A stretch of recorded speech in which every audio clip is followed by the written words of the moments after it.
নমস্কার বন্ধুরা, আজকে আমরা যে বিষয় নিয়ে আলোচনা করব সেটা হচ্ছে প্রোবায়োটিক সম্পর্কে।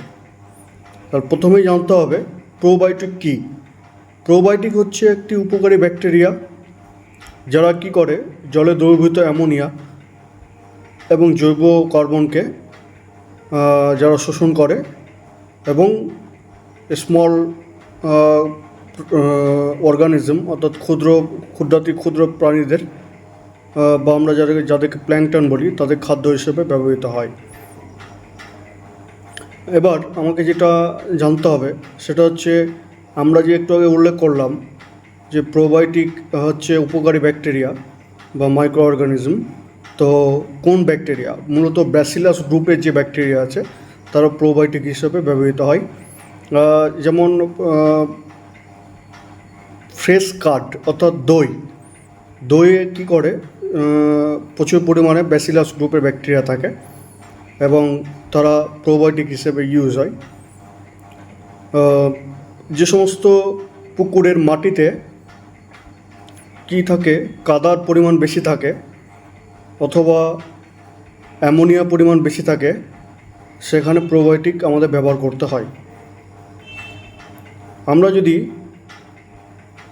500 গ্রাম বা 1 কেজি দই এবং তার সঙ্গে 1 থেকে 1.5 লিটার ভাতের মাড় অথবা 250 গ্রাম গম এবং ময়দা, আমরা যদি ময়দা এবং গমের মিশ্রণ যদি অনেক জলে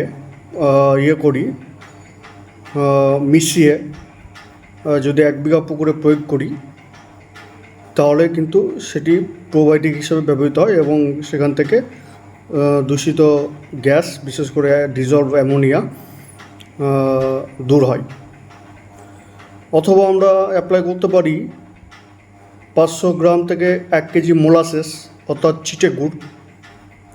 সেই চিটে গুড় আমরা যদি 500 গ্রাম থেকে 1 কেজি প্রয়োগ করি তবে অ্যামোনিয়া কন্ট্রোল হয়। বিশেষত যখন আমরা চুন প্রয়োগ করব অথবা